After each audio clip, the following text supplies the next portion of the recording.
Bueno. Buenos días, hermanos.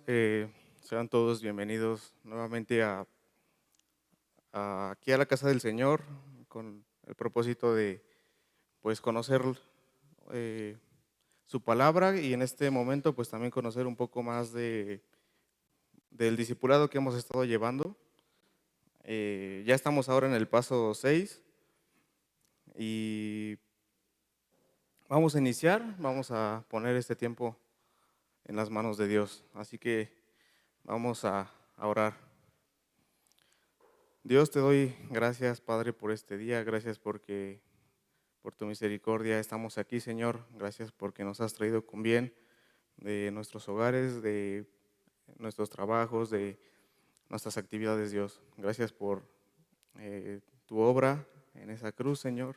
Gracias también por la familia que tenemos aquí en la fe, Señor, que podemos estar aquí reunidos. Y también te pido, Señor, por los que aún no han llegado, que los puedas cuidar y que puedan llegar con bien. Dejo este día y este tiempo en tus manos, pidiéndote que seas tú el que hables a nuestras vidas. Te damos gracias en el nombre de Jesús. Amén. Bien, hermanos, pues hemos estado viendo ya estas últimas lecciones acerca de la importancia de compartir el Evangelio, de el propósito también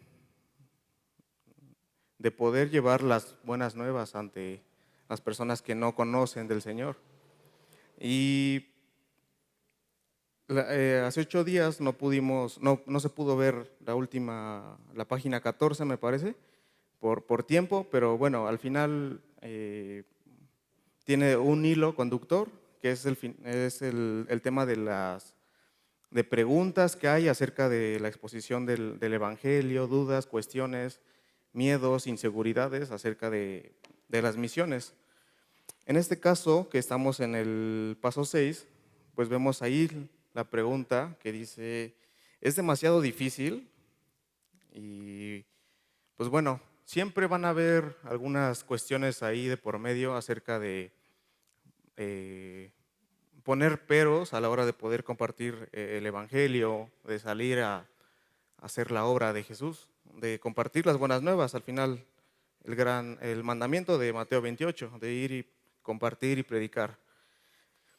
Y no sé si ya tienen todos ahí su material. Voy a tratar de ser lo más rápido y práctico. Y bueno, ahí como podemos ver, hay una frase de Guillermo Carey, que es William Carey, que dice: esperad grandes cosas de Dios, emprended grandes cosas para Dios. Es uno de los grandes en cuanto a la obra misionera. Fue uno de los pioneros también en cuanto al Evangelio. Y bueno, es una frase que está hablando acerca de la fe y de la esperanza que podemos tener nosotros como hijos de Dios y de las grandes cosas que hace el Señor a través pues de nosotros, de sus hijos. Y empezamos ahí con una pregunta que dice, ¿una tarea imposible?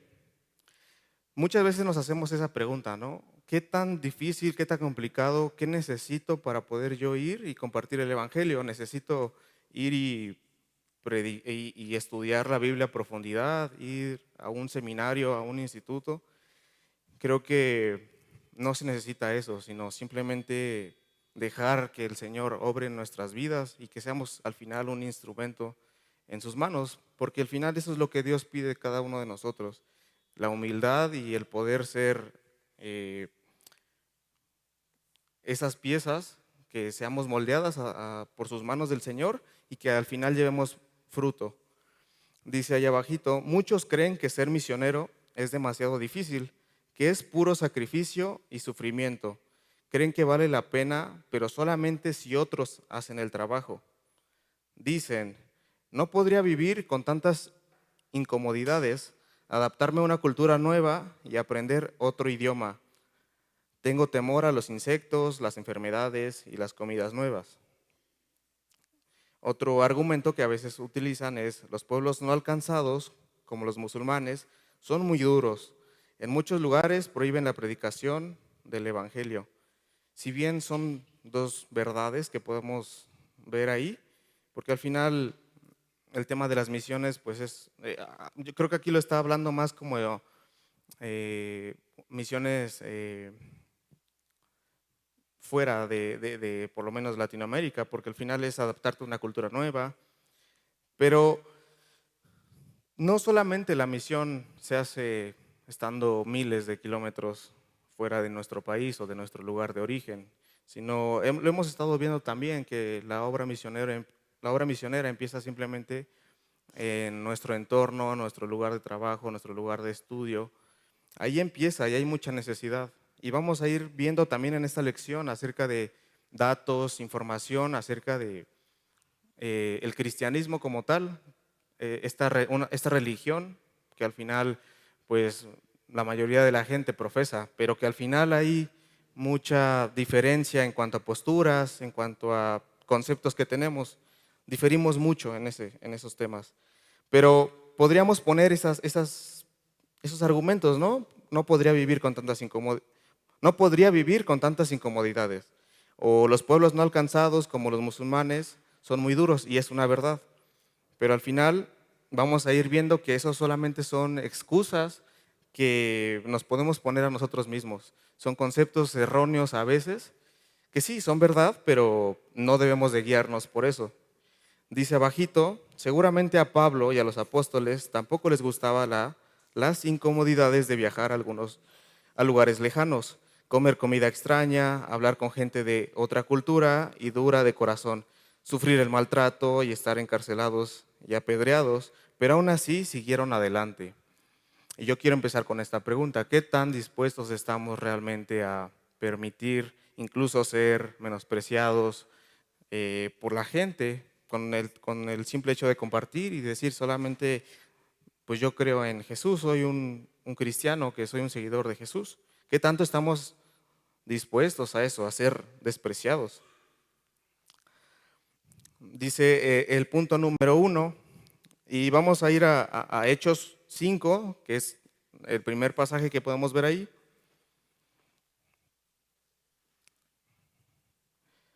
Dice el punto número 1 de Hechos 5. Hechos 5 cuenta una parte emocionante del primer movimiento misionero. Pedro y Juan fueron echados presos por predicar, versículos 17 y 19. Al ser librados por un ángel, seguían predicando, versículos 20 y 21. No fueron intimidados ante las autoridades otra vez. ¿Qué dijeron cuando volvieron a prohibirles hablar de Cristo? Hechos 5, 28 al 29. Y voy a hacer rápidamente ahí la lectura del versículo 17 al 21 y luego me voy a saltar al 28 y 29. Así que si pueden ahí seguirme con su mirada, de Hechos 5, 17 al 21.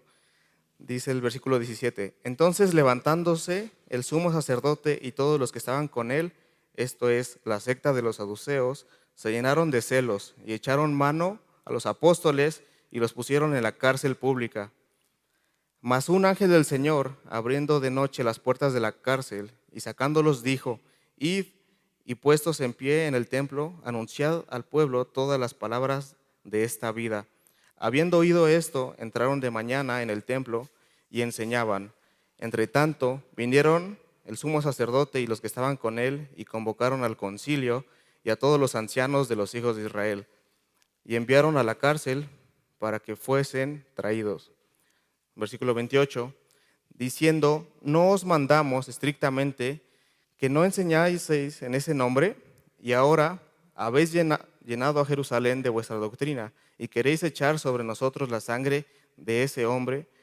Respondiendo Pedro y los apóstoles dijeron: es necesario obedecer a Dios antes que a los hombres. Y ahí podemos ver, ya hemos estudiado Hechos, la obra evangelística, los primeros pasos de la iglesia, y cómo es que se empezaba con esta confrontación entre personas intelectuales, gente que estudiaba la Torá, pero que al final tenían cerrado el corazón y el entendimiento. Pero al final podemos ver cómo es que, bueno, los apóstoles siempre tenían una convicción firme en Dios. Dice ahí la pregunta, ante las autoridades otra vez, ¿qué dijeron cuando volvieron a prohibirles hablar de Cristo? Ok, ok. Yo le puse que iban a obedecer a Dios y no a los hombres, o tal vez otra respuesta sería, es necesario obedecer a Dios antes que al hombre. Y ese debería de ser uno de los principios siempre para nosotros, que está muy, muy claro aquí en la palabra, cómo es que a pesar de que nos pudiesen decir, esto es erróneo, esto que estás haciendo no es algo bueno, pues nosotros nuestra convicción debe de ser clara. No tenemos que guiarnos por las personas, por lo que lleguen a pensar, sino realmente la obediencia debe de ser un imperativo, sin cuestionarnos por qué, sino porque Dios ya lo está dejando claro aquí. Al final siempre nuestra premisa debe de ser obedecer a Dios antes que a cualquier autoridad o cualquier hombre. Y a pesar de que eso nos conlleve hasta la muerte, ¿no? Y es por eso que les hacía la pregunta, ¿qué tan dispuestos estamos a sufrir por el nombre de, pues, de Cristo? ¿Qué tan dispuestos estamos a ser rechazados, ser menospreciados? ¿Realmente tenemos una convicción en lo que estamos creyendo o solamente lo decimos porque está bien decirlo, soy cristiano, pero no sabemos ni siquiera por qué lo somos? Creo que esto también nos confronta a como hijos de Dios saber por qué estás creyendo en Jesús. Y, y sigue ahí, bueno, la historia en Hechos, pero vamos a ir al punto número 2, que dice Hechos 5, 40 y 41. Dice, después de ser azotados y amenazados, Pedro y Juan salieron, vamos a buscar Hechos 5, 40, 41. Está ahí adelantito. Voy a hacer la lectura, dice Hechos 5, 40 al 42, lo voy a leer. Dice, y convinieron con él y llamando a los apóstoles, después de azotarlos, les intimaron que no hablasen en el nombre de Jesús y los pusieron en libertad. Y ellos salieron de la presencia del concilio, gozosos de haber sido tenidos por dignos de padecer afrenta por causa del nombre. Y todos los días en el templo y por las casas no cesaban de enseñar y predicar a Jesucristo. Hermanos, hoy en día creo que se ha diluido mucho la parte del cristianismo que se vivía en este tiempo. Hoy en día, y ya lo hemos hablado y mencionado, que se piensa en mucho positivismo en cuanto a una religión, sea cristianismo o sea la que sea, porque al final son religiones que pues el beneficio es personal y todas deben de serlo así, ¿no?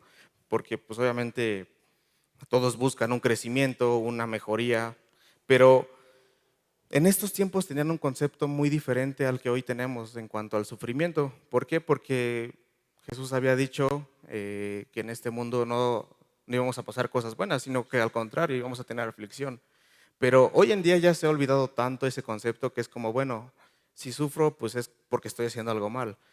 Pero realmente no, o sea, realmente cuando estaban sufriendo y muchos de los mártires, empezando con los apóstoles, cuando fueron muertos, pues fueron muertos de una forma incluso muy fea, pero ellos no lo veían como algo indigno, sino al contrario, era algo digno del padecimiento de Cristo.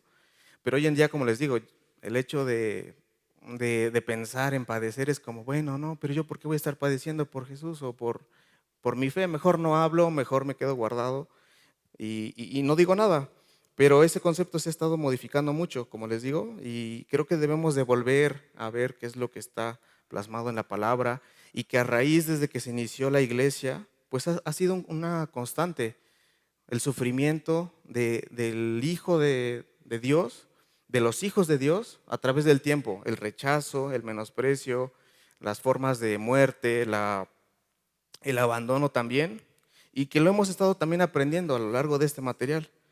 Creo que Dios ha sido muy claro con nosotros acerca de que pues estas aflicciones tienen que ser necesarias, no es una opción. Creo que todos tenemos que vivir estas tribulaciones y estas dificultades porque son normales, porque si somos seguidores de Jesús, pues eso es lo que Jesús también padeció. A él lo menospreciaron, lo rechazaron, ¿qué nos espera a nosotros, verdad?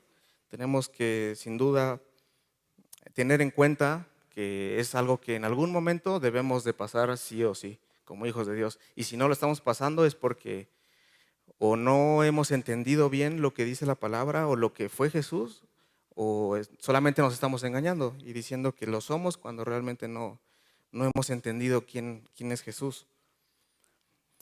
Entonces, dice ahí en el punto número 2, después de ser azotados y amenazados, Pedro y Juan salieron gozosos, exactamente. No salieron tristes ni mucho menos, sino al contrario, salieron gozosos. Es algo curioso decir, bueno, voy a sufrir y al final voy a ser gozoso. Es algo complicado decir eso, o sea, que todavía es curioso ver a una persona que ha sufrido, incluso a veces cuando pierde un familiar, y dice, bueno, tiene su fe depositada en Jesús y dice, bueno, estoy gozoso porque Dios sabe mi futuro, Dios sabe que todas mis aflicciones o mis dudas, mis temores están en Él. Esa es la esperanza que nosotros tenemos y que mucha gente no la tiene, a pesar de que muchos dicen conocer a Jesús, pero vamos a ir viendo que realmente no lo conocen. Dice ahí adelante, por haber sido dignos de sufrir por el nombre de Cristo. Y después dejaron de predicar. ¿Qué es lo que hicieron en el versículo 42?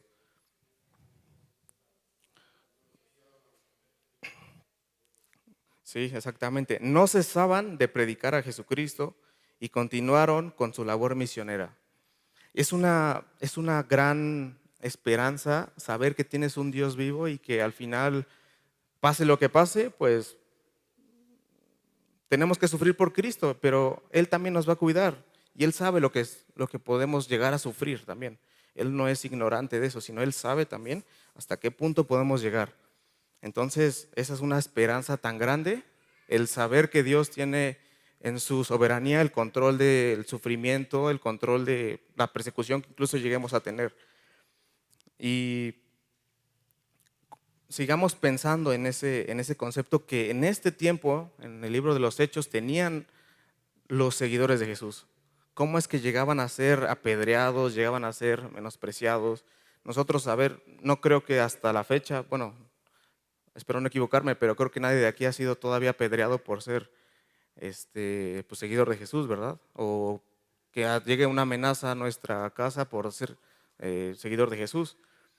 Bueno, ahí creo que medio recuerdo que mi abuelo, por ejemplo, sí tuvo ahí una experiencia pues, de rechazo, pero Dios lo cuidó y cuidó a la familia. Pero bueno, hasta la fecha creo que nadie más ha tenido eso. Pero incluso si llegas a ese punto, pues, ¿qué tanto estás dispuesto a tener esa convicción en Jesús y decir, bueno, no eres mi enemigo tampoco, pero yo soy seguidor de Jesús, ¿no? Vamos al punto número 3, que dice, en el paso 2, miramos lo que sucedió cuando Pablo predicó en Iconio, Listra y Derbe, Hechos 14. En cada lugar, al predicar, muchos se convirtieron a Cristo, pero después vino oposición por parte de los tradicionalistas y Pablo tuvo que salir hacia el próximo pueblo.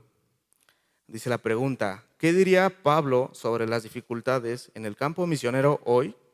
Vamos allá a 2 de Timoteo, capítulo 1, porque ahí van a ser los siguientes puntos. Entonces, 2 de Timoteo, capítulo 1, versículos 8 y después va a ser el 12.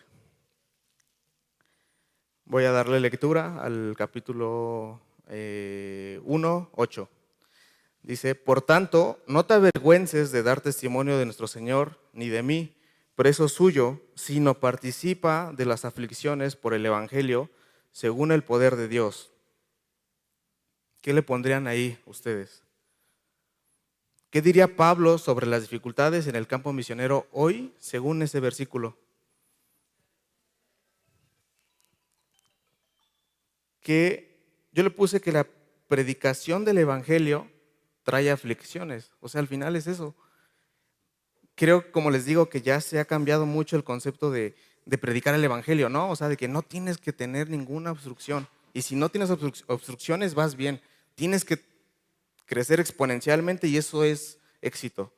Pero no, no, no. O sea, al contrario, ahí está siendo muy claro Pablo. Por tanto, no te avergüences de dar testimonio de nuestro Señor, ni de mí, preso suyo, sino participa en las aflicciones por el Evangelio, según el poder de Dios. O sea, ya te está diciendo, participa en las aflicciones.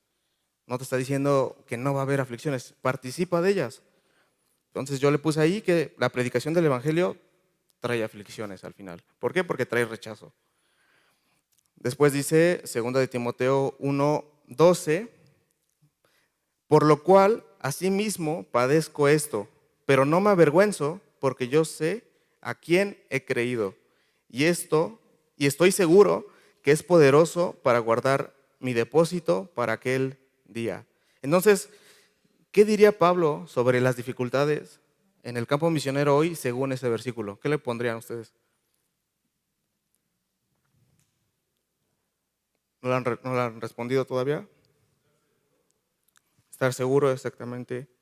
Yo le puse que ningún riesgo o ninguna aflicción se compara con la seguridad que debemos de tener en Cristo. O sea, no se compara a ese riesgo. Y que Dios guarda lo que encomienda. Bueno, Dios guarda lo encomendado. O sea, Dios guarda a sus hijos también.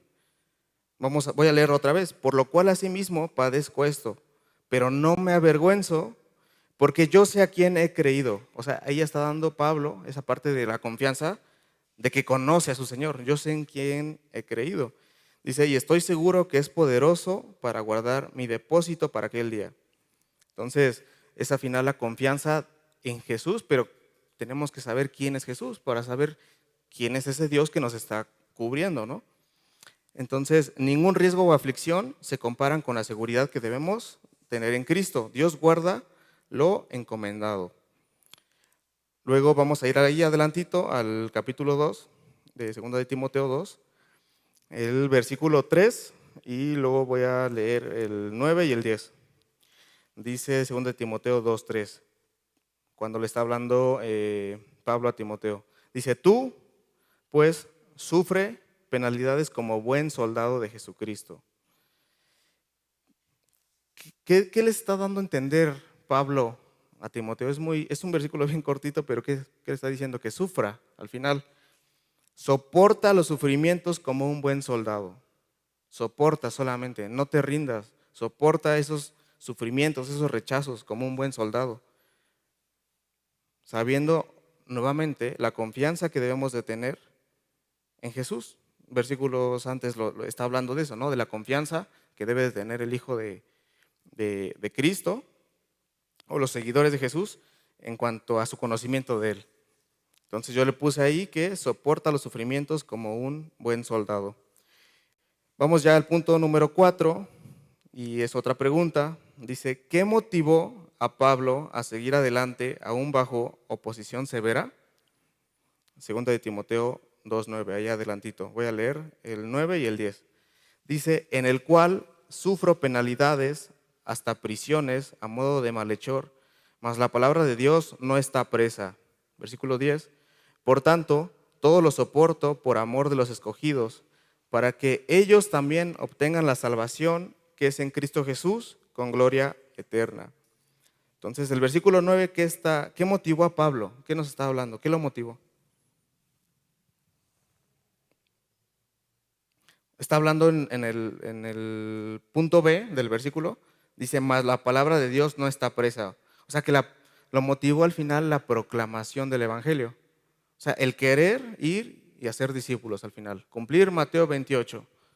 Es saber que no hay que retener la palabra, sino al contrario, es ir y proclamar el Evangelio. Yo le puse que lo motivó la proclamación del Evangelio. El versículo 10, ¿qué creen que motivó a Pablo a seguir adelante? Ahí lo dice en principio. El amor, tener amor por los escogidos. ¿Y quiénes eran los escogidos? ¿Quiénes eran los escogidos? ¿Qué piensan? ¿Quiénes son los escogidos? Los que van a creer. Es una pregunta un poquito, digamos, profunda, porque al final pues estamos hablando de predestinación y de que Dios escoge, pero yo le puse al final lo que significa escogidos, que es quienes están en una relación de pacto con Dios. ¿Por qué? Porque Dios hizo un pacto y es una relación.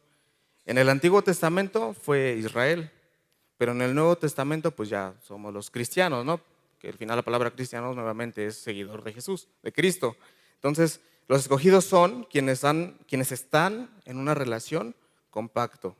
En el Antiguo Testamento, el pueblo de Israel, ya ahora, pues los cristianos, los seguidores de Jesús. Dice abajito, es cierto, hay oposición al Evangelio, pero mediten lo siguiente: un hombre que está con Dios está siempre en mayoría.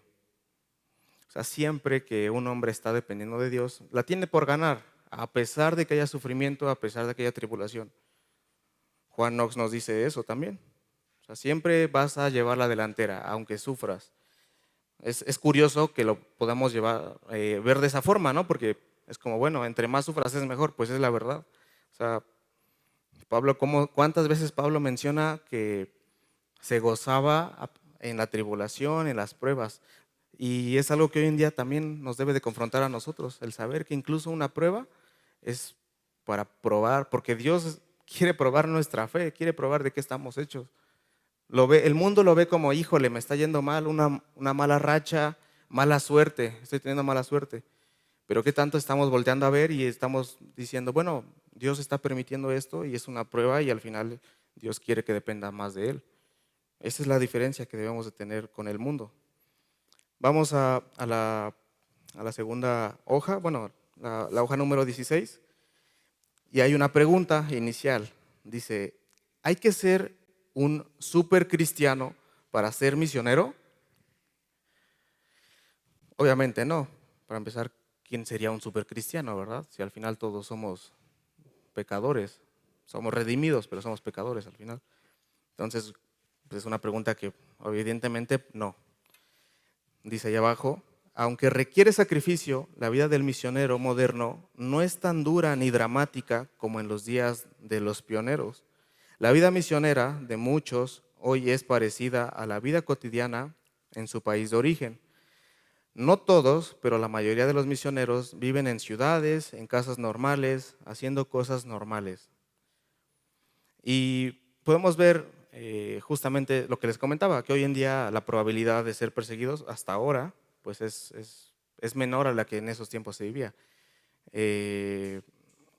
Gracias a Dios, yo por ejemplo pude conocer a unos hermanos que eran misioneros en Turquía y en Corea del Norte y nos contaban la realidad de ser un misionero allá y es algo que me hacía pensar mucho en relación a lo que Pablo vivía en ese tiempo también. O sea que la persecución, el miedo, incluso el temor de estos hermanos de decir, ¿sabes qué? No sé si regrese, o sea, porque si me encuentran como un misionero en Turquía o en Corea del Norte pues es el país número 1 en persecución, el cristianismo, allá no puedes profesar nada, la gente es súper cerrada, es como un dato nada más, pero me hacía pensar mucho, o sea, nosotros aquí tenemos la facilidad de hacerlo y allá me decían, nosotros tenemos que hacer una relación con una persona, o sea, para tener una relación con una persona y tener esa confianza con una persona de Corea del Norte, dices aproximadamente 3 años y eso si bien va. Y dice, y si me descubren, me matan, o sea, es pena de muerte, todavía existe ahí en Corea del Norte, pero es algo bien similar a esto, o sea, muchos, como les digo, misioneros, pues ya están más relajados, estamos aquí, pues misioneros aquí en México, pues en otros lados. Pero ya pensando en esos lugares es como, bueno, si el Señor te dijera, bueno, tienes que irte a Corea del Norte, a Turquía, dirías, sí voy, pero pues quién sabe si regrese. O sea, es una realidad que muchas veces no volteamos a ver, pero es una realidad. Cuando hablábamos con estos hermanos nos decían, solo oren mucho por nosotros y tenemos relación con una persona nada más. Y si se llegan a enterar que le estamos hablando de Cristo, no regresamos, no regresamos. O sea, nos matan allá. Y es una realidad. Imagínense, gente que no conoce de Cristo porque no tienen ni siquiera acceso a una Biblia. Allá no hay Biblias. Nosotros sí tenemos acceso. No saben ni siquiera quién es Cristo. Es una realidad. Pero bueno, al final, pues el Señor nos manda, ¿no? O sea, en nuestro mismo entorno. ¿Para qué nos vamos hasta allá? A nuestro mismo entorno. ¿Qué tanto estamos compartiendo estas buenas nuevas? Dice allá abajito, cualquier habilidad utilizada en su país de origen puede ser usada por Dios en el campo misionero. Los ministerios hoy son muy variados. Por ejemplo, el evangelismo. Bueno, no me gustó mucho a mí esa palabra de que hoy, pero bueno, porque siempre deben de ser así, ¿no? O sea, desde un principio siempre son así los ministerios, que es el evangelismo, el discipulado, la enseñanza, la predicación, la hospitalidad, la administración, la medicina, enseñar idiomas, proyectos de bienestar comunitario. Todos estos son cosas que desde que se inició la iglesia se tienen que hacer. O sea, no es una opción. Como hijos de Dios tenemos que hacer esto. No es si quieres, es que lo tenemos que hacer porque Dios nos los está mandando.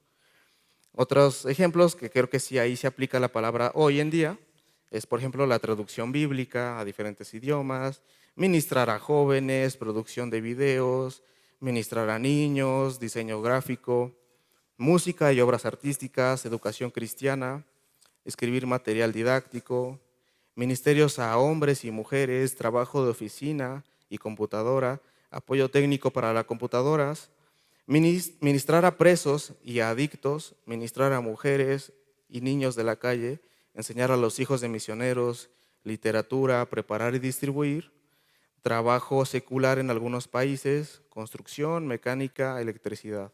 Y yo creo que de aquí todos, sin duda, entran en alguno.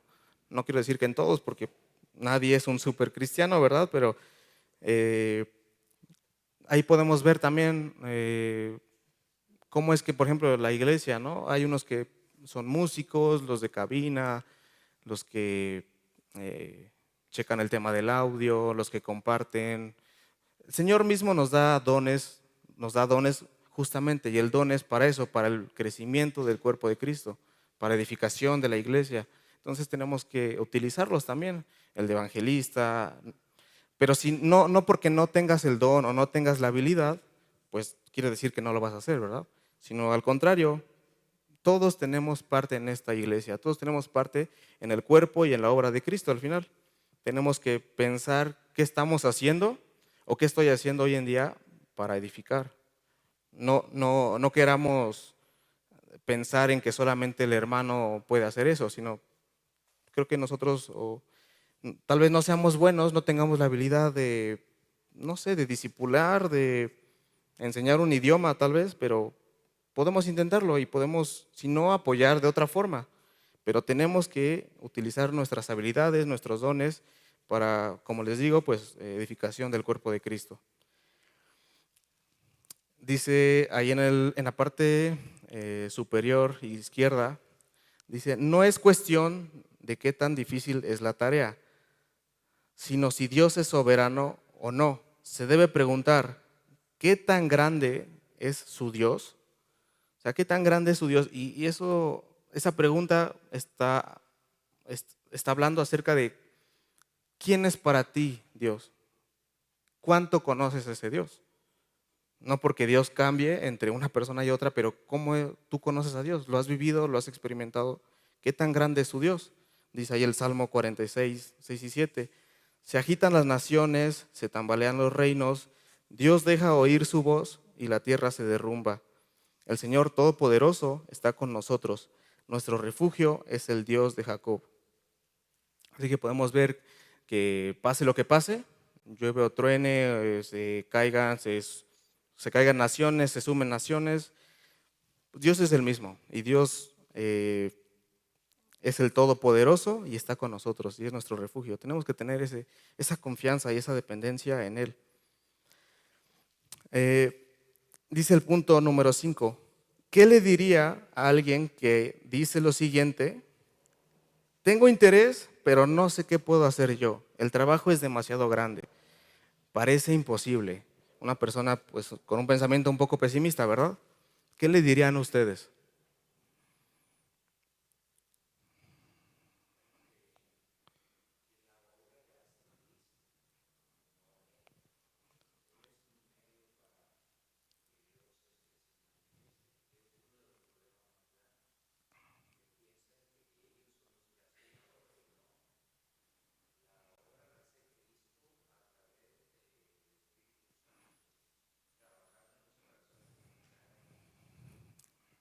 Exactamente. Esa confianza en que Dios es el que hace la obra, no nosotros.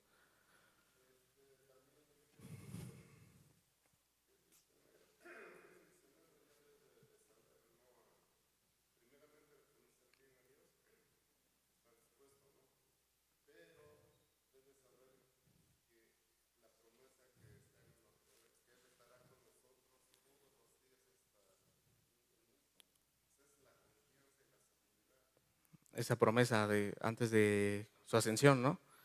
Sí, me encanta esa parte, ¿no? Yo estaré con vosotros todos los días hasta el fin del mundo, ¿verdad?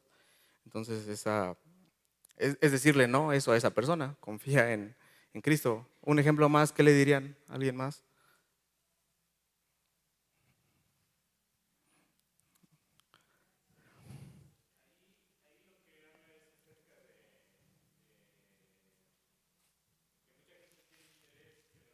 En qué podemos ser útiles. Y eso no solamente es en el campo de las misiones, incluso dentro de la iglesia. Hay veces que tenemos el deseo de servir, pero no nos animamos porque no sabemos en qué área o si podemos tener algún error y ser rechazados o tal vez quedar en vergüenza, pero si tenemos el interés, pues el trabajo es mucho. Como dice la palabra de Dios, la mies es mucha y los obreros pocos, pero roguemos que el Señor nos ayude para saber en qué podemos ayudar, en qué podemos participar, tanto dentro de la iglesia como ahorita respecto al tema, fuera de la iglesia donde podemos participar. Y ahí, como leías hace un momentito, hay muchas actividades en las que alguno de nosotros podríamos caber en alguna de esas actividades y todas esas se pueden enfocar hacia la misión de compartir el Evangelio. Sí, sí, sí. Justo todas se enfocan a compartir el Evangelio y creo que hay tres áreas fundamentales en cuanto a la obra de la iglesia, que al final es los que oran, los que dan y los que van. Entonces, eso es cómo funciona el tema del compartir el Evangelio. La otra vez escuchaba a una persona que decía, no, es que eso, tienes que ir, o sea, que todos tienen que ir. Y no, o sea, ¿quiénes son dónde están los que van a orar? ¿Dónde están los que van a dar? Incluso los recursos para poder hacer eso. Sin duda es una obra de todo el cuerpo de Cristo y tenemos diferentes partes, diferente funcionalidad, pero con un mismo propósito, ¿verdad? Entonces yo le puse ahí que eh, yo le diría, efectivamente, o sea, el trabajo es grande, o sea, pues nadie lo niega, efectivamente, pero Dios nos ayuda y Dios nos capacita. Esa es la confianza que tenemos, ¿verdad? Sin duda no podemos negar que hay trabajo, porque hay trabajo aquí y en todos lados hay necesidad en todos lados.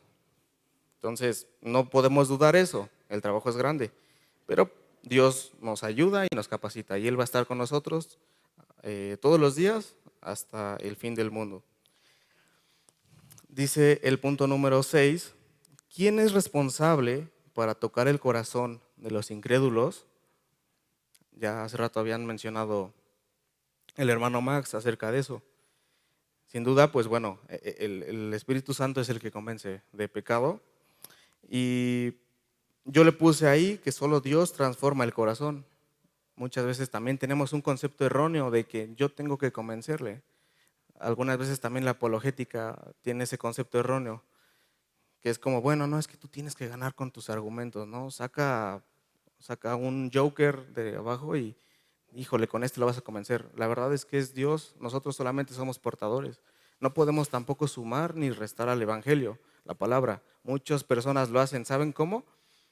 Como ya lo hemos visto con evangelios falsos, evangelio de prosperidad. Te convencen, no, es que te conviene pues si no es negocio, o sea, no es un negocio, no es, pues ¿qué vas a ganar? O sea, parece que así lo fuera, porque muchos lo ven así, muchas iglesias, ¿no? Como negocio, no, vente aquí, aquí sí es lo bueno, aquí te va a sumar, pero pues no, realmente no. Es Dios el que, solamente algo que a mí me gusta mucho es esa parte de cómo incluso desde la patrística mencionaban mucho ellos, los padres de la iglesia, el tema de ten misericordia.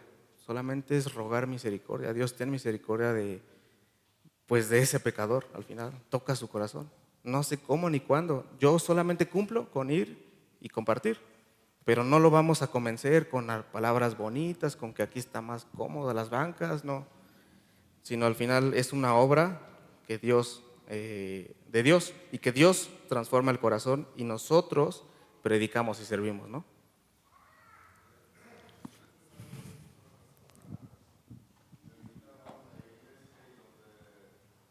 Me mencionaba, me mencionaba que lo acompañara, dice, vas a estar bien, dice, ahí en mi iglesia caen diamantes. Le digo, ¿cómo? Dice, sí. Dice, yo tengo un diamante. Le digo, a ver, enséñamelo. No, bueno, no lo traje, dice, pero ahí dice, ven, nada más ven para que veas. Y como dice, hoy en día hay muchas iglesias donde predican el evangelio falso. Entonces tú debes estar muy cimentado, ¿no? Muy firme para que puedas creer todo eso. O sea, y es a través de la palabra de Dios en la que tú puedes ver cómo son las cosas. Exactamente. Y abajito dice, Dios no nos ha llamado a salvar el mundo, que incluso muchas iglesias tienen ese concepto, ¿no? O sea, bueno, ahí ya son otras posturas escatológicas del fin del tiempo, pero su concepto que tienen, su concepto que tienen es la iglesia va a salvar el mundo, ¿no? O sea, hasta que toda la persona conozca de Cristo es cuando ya va a llegar Jesús. Y creo que incluso es un concepto erróneo porque al final es un tema de, el mundo sabemos que está perdido, el mundo está perdido y hay decadencia. Evidentemente la decadencia es progresiva cada vez. Así ha estado siempre, siempre, desde Jesús hasta ahora, 2000 años y desde antes. Si vemos la historia, no ha cambiado, o sea, siempre hay decadencia, siempre nos volteamos a ver a Jesús, pero como les decía ahí, Dios no nos ha llamado a salvar al mundo, solo a predicar el Evangelio y dejar los resultados en sus manos. Ahí respecto al punto número 6, la pregunta que dice, ¿quién es responsable para tocar el corazón de los incrédulos? Creo que es súper importante que nosotros como cristianos, como hijos de Dios, tengamos bien en claro que Dios y específicamente el Espíritu Santo es el único que puede sensibilizar los corazones y hacer la obra de transformación, de quitar esa venda de los ojos espirituales de cada persona para que podamos creer. Es cierto que nosotros los cristianos, Dios nos permite el privilegio de llevar su palabra, pero simplemente es eso, es llevar. No hay en nosotros absolutamente ninguna capacidad de tocar los corazones, de sensibilizarlos o de convencerlos. Lo único que nosotros tenemos que decir es, lo único que nosotros tenemos que hacer es presentar el Evangelio tal cual la Biblia lo presenta. Y hace tiempo escuchaba una ilustración que creo que lo muestra de muy buena manera. Esta ilustración dice que nosotros los cristianos debemos ser como meseros. ¿Qué es lo que hace el mesero? Va a donde está el chef, recoge el platillo que el chef preparó y tal y como lo recibió del chef, solamente tiene que llevarlo al comensal, a quien lo va a probar o a comer. No tiene que agregarle sal, no tiene que cambiarle la decoración, no tiene que decirle está muy frío o está muy caliente, solamente tiene que tomarlo y llevarlo. Y muchas veces los cristianos perdemos de vista ese punto, ese objetivo y creemos que depende de nosotros que la otra persona se salve. Y cuando la otra persona no se salva y le estuvimos predica y predica y predica, nos podemos llegar a frustrar porque pensamos que no fuimos capaces de convencerlos y dejamos de hacer esa obra. Y en otras ocasiones, cuando por gracia de Dios compartimos el Evangelio y personas se convierten y una y otra y otra y otra y se convierten, podemos llegar a pensar, no hombre, es que yo soy el bueno para convencer, para convertir a los que no conocen. Sí, sí, sí. Incluso viendo, casos así como excepcionales donde conocemos gente y yo creo que por nosotros mismos, incluso por mí, puedo hablar que el tema de la salvación es un tema complejo, ¿verdad? Porque al final queremos encapsular la obra de Dios sí, como si fuera esto, ¿no? Esto es la obra de Dios, pero no podemos entender la verdad.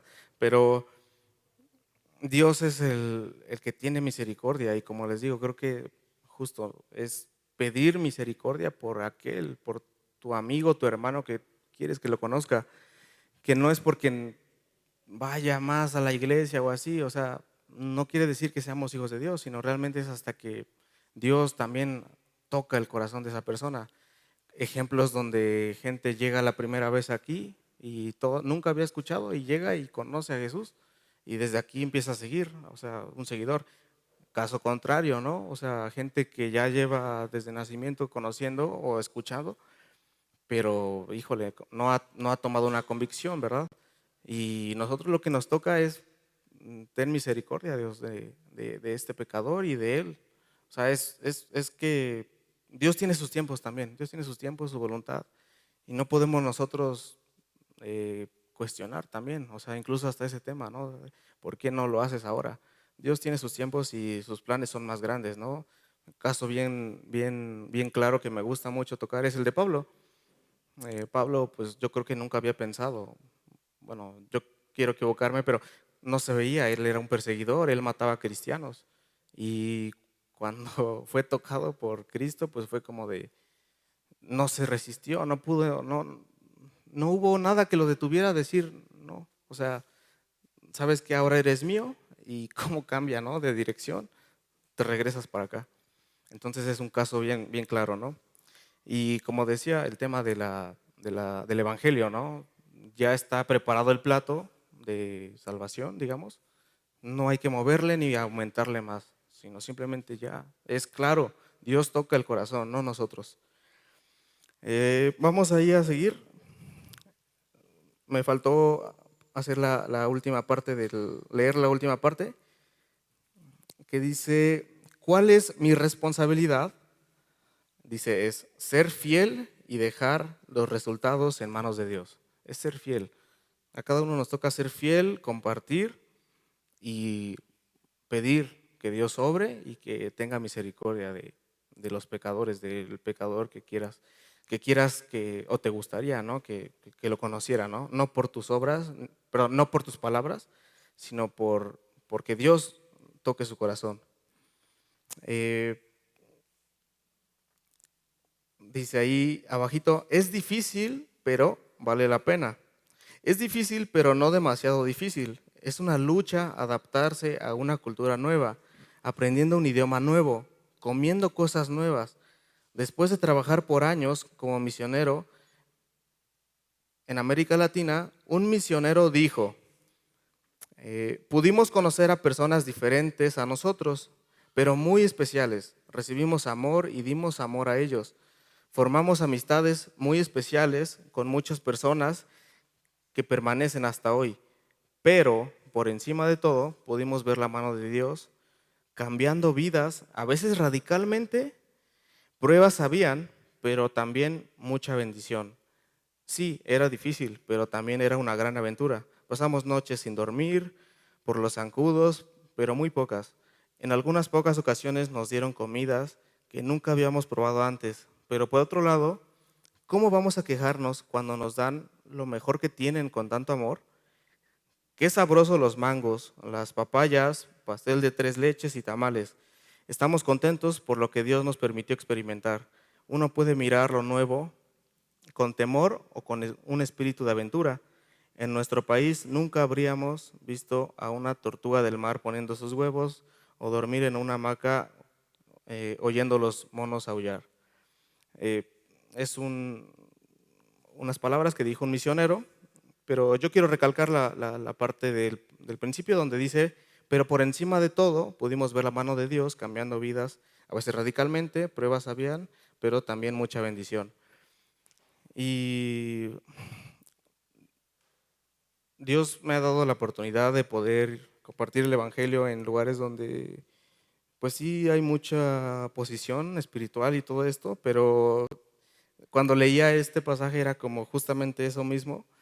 O sea, a pesar de que no conocías personas o así, había hermanos o incluso gente que ni conocía de Cristo, pero que Dios ya la había preparado para conocerlo, ¿no?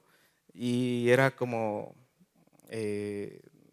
recuerdo que pasábamos algunas cosas similares de que pues ya te duermes aquí en el piso y hay zancudos y todo, pero cuando veías a una persona que decía, es que nunca había escuchado del Evangelio, y era como, vale la pena todo, o sea, vale la pena decir, compartir el Evangelio e incluso llegar a ser rechazados, a pasar lo que sea.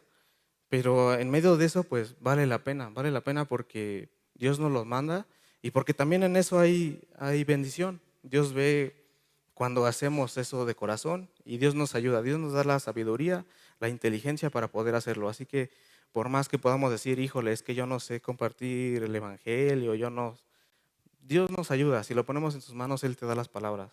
Luego he escuchado que muchos le preguntan a mi tío Ebe de que cómo lo hace, ¿no? O sea, para compartir.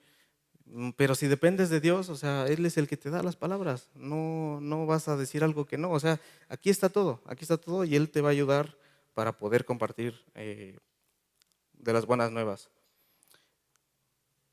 Dice en el lado izquierdo de la hoja, religiones principales del mundo. De acuerdo con un estudio hecho en 2010 por el Pew Forum, basado en una población mundial de 6.9 mil millones. Ahí dice cristianos 2.000.000.000, 173.000, 180.000, o sea, 31% de la población mundial, 50% son católicos, 37% son protestantes y 12% son ortodoxos. Curiosamente, el cristianismo es una de las religiones, bueno, es la religión más, que tiene más como disyuntivas en cuanto, sí, inconvenientes entre nosotros mismos, digámoslo así. Porque para empezar ahí, bueno, ya los católicos, protestantes y ortodoxos, pues hay diferencias, ¿no? Pero cosa que no pasa, por ejemplo, con los musulmanes, solamente hay dos opciones ahí, pero si nos damos cuenta, por ejemplo, digamos, los católicos pues tienen una liturgia y una forma de ver, ¿no? O sea, de ver la palabra y todo. Pero en los protestantes ya se extienden como otras 10 ramas ahí más. Entonces, y luego los ortodoxos.